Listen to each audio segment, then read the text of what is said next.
চলেন আজকে শেয়ার করি ২ বছরের জুতাকে কিভাবে এত সুন্দর আর চকচকা করে ফেললাম, সেটাই আজকে শেয়ার করব আপনাদের সাথে এই ভিডিওতে।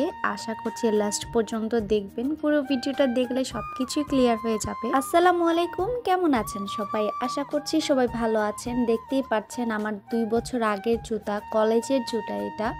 বাট আমি অনেক দিন ধরে ইউজ করিনি, যার কারণে এই অবস্থা হয়ে গেছে।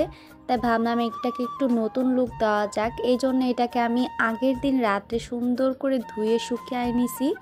আর এই দেখেন, এটা শুকানোর পর এটার অবস্থা হচ্ছে এই রকম। এটা কিন্তু খুবই ময়লা ছিল, কারণ অনেক দিন ধরে পড়েছিল এটা। আমি একদমই কিছুই করিনি, তাই ভাবলাম এইটাকে একটু নতুন করে একটু সাজানো যাক, আর এটা পরলে কিরকম হয় সেটাই দেখানো। প্রথমে অ্যাক্রিলিক একটা রং নিয়ে নিব, একদম সাদা, কারণ সাদা রংটা আমাদের বেশি লাগবে। এই জন্য সাদা রংটাকে আমরা পুরো জুতোয় সুন্দর করে আগে রংটা করে নেব, যাতে হচ্ছে আমরা যে কোনো কালার করলেই এই রংটা যেন ফুটে ওঠে। ফার্স্টে ভেবেছিলাম যে ছোট তুলি দিয়ে করলে হয়তো সুবিধা হবে, বাট এটা কোনোভাবেই সুবিধা হচ্ছিল না। তারপর আমি বড় একটা তুলি নিয়ে নিলাম অ্যান্ড দেন ব্রাশ করা শুরু করে দিলাম।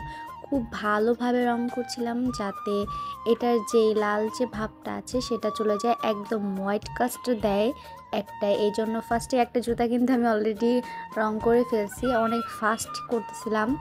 আর তারপর হচ্ছে পিঙ্ক একটা ভাইব দিব, এই জন্য আমি হচ্ছে ভালোভাবে সাদা রংটা নিয়ে নিছি, বেশি করে সাদা রং নিছি।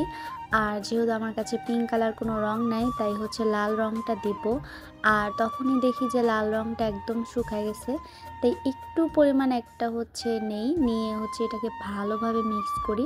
আর দেখতে দেখতে কিন্তু আমার যেই কালারটা ছিল, আমি যে কালারটা চাচ্ছিলাম সেটা কিন্তু অলরেডি চলে আসছে। এই যে আপনারা দেখতে পাচ্ছেন, এই কালারটা আমি মূলত চাচ্ছিলাম জুতায় রং করার জন্য। দেখলাম যে এই কালারটা চলে আসছে, অ্যান্ড দেন আমি পেন্সিল দিয়ে জুতায় সুন্দর সুন্দর কয়েকটা ফ্লাওয়ার এঁকে নিচ্ছিলাম। সুন্দর হয়, যাতে সব জায়গা থেকে যেন ফুলগুলো দেখা যায় আর খুব সুন্দর হয়। এই জন্য প্রত্যেকটা মানে দুইটা জুতাতেই সুন্দর করে ম্যাচিং করে আমি সুন্দর করে এই ফুলগুলো এঁকে নিচ্ছি।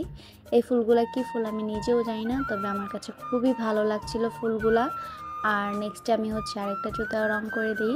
আর আপনাদের যদি আমার এই ভিডিওটা ভালো লাগে বা কোনো কাজে আসে, অবশ্যই ভিডিওটাতে একটা লাইক করে দিবেন আর পেজটাকে ফলো করে আমার সাথেই থাকবেন। দেখতে পাচ্ছেন আমি দুইটা জুতাতেই সুন্দর করে ফুলগুলো আর্ট করে ফেলছি। অ্যান্ড ফুলের রঙগুলো আমি সাদা রাখবো, আর বেস রঙগুলো হচ্ছে পিঙ্ক করে দিব। পুরোটা জুতায় আমি পিঙ্ক রং করব।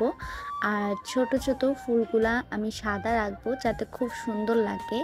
একটা জুতা আমি অলরেডি রং করে ফেলছি, এরকম করে আরেকটা জুতাও আমি তাড়াতাড়ি করে রং করে ফেলবো।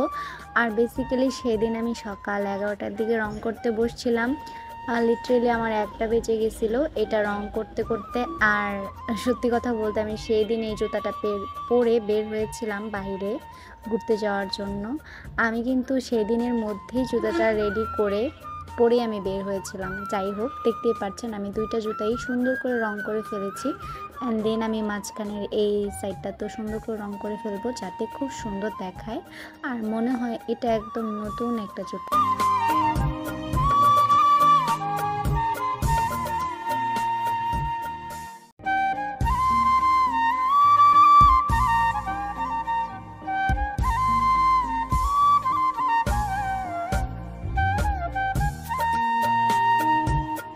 অ্যান্ড ফাইনালি আমি হচ্ছে ফুলের ভিতরে হচ্ছে কমলা কালার এটা দিছি। ফার্স্টে ভাবছিলাম যে এটা দিব না, পরে দেখি না সুন্দরই লাগতেছে, এই জন্য এটা দিয়ে নিই। আর এই যে ফুলগুলো এইটাকে সুন্দর করে লাইন করে নিচ্ছিলাম, যাতে একটু সুন্দর লাগে।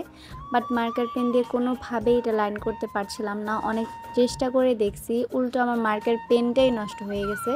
আমি অন্য সাইড দিয়েও করার ট্রাই করছি, বাট দুইটা আঁকার পরে আর আঁকতে পারছিলাম না।